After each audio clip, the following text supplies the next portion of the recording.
এক সময়ের কথা, এক জঙ্গলে এক পরিবার খুব দয়ালু মিষ্টি স্বভাবের ছিল।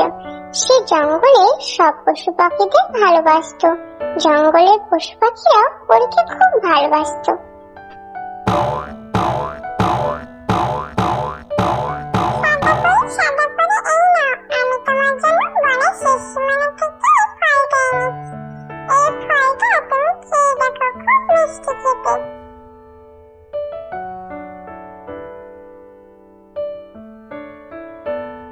ধন্যবাদ পাখি, সত্যি এই ফলটা খুব মিষ্টি খেতে। চলো পাখি, আমাকে ওখানে নিয়ে চলো, আমি ওখান থেকে আরো নিয়ে আসবো।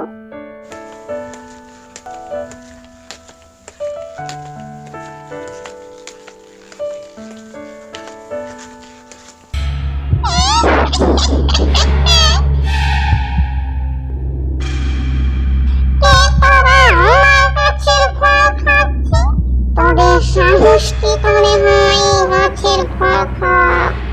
এটা আমার গাছ, আমি তোকে অভিশাপ দিচ্ছি, তুমি একটা কুৎসিত কাজে পরিণত হবে।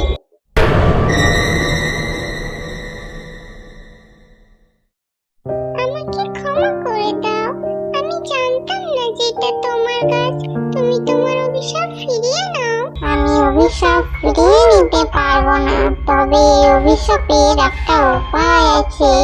যখন কোনো সৎ মনের বাচ্চা তোর কুৎসিত চেহারা না দেখেও তোকে ঘৃণা করবে না, তোকে ভালোবেসে তার কাছে রাখবে, তখনই তুই তোর আবার নিজের রূপে ফিরে আসবি, তার আগে না।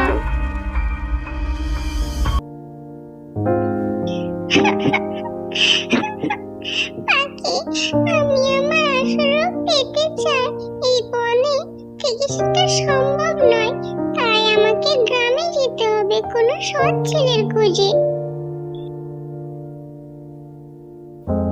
গ্রামে গিয়ে পরী দেখে অনেক ছেলে মেয়ে খেলাধুলা করছে, কিন্তু তারা সবাই খুব চঞ্চল ছিল। তাদের মধ্যে কাউকে সৎ মনে হলো না। পরী কিছু দূর উড়ে গিয়ে দেখে একটা বুড়িমার কষ্ট দেখে একটা ছোট্ট ছেলে বুড়িমার সাহায্য করছে।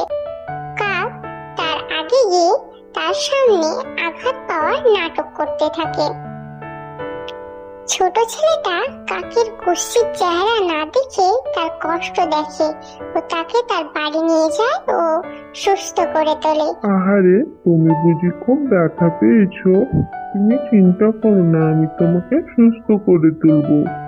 এই নাও, কিছু দানা খেয়ে নাও। ছেলেটা নিঃস্বার্থ ভালোবাসায় কাক পরিরূপে ফিরে আসে। তোমাকে অসংখ্য ধন্যবাদ, তোমার জন্য আমি আমার পরিরূপ ফিরে পেয়েছি। তুমি আমার খুশি চেহারা না দেখে আমার কষ্টটা আগে দেখেছো। এক ডাইনির অভিশাপে আমি কাক হয়ে গেছিলাম।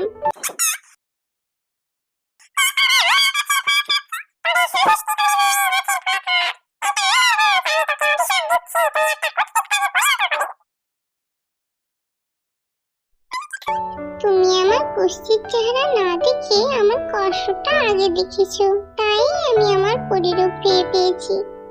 উপহার হিসেবে আমি তোমাকে একটা বাড়ি উপহার দিতে চাই।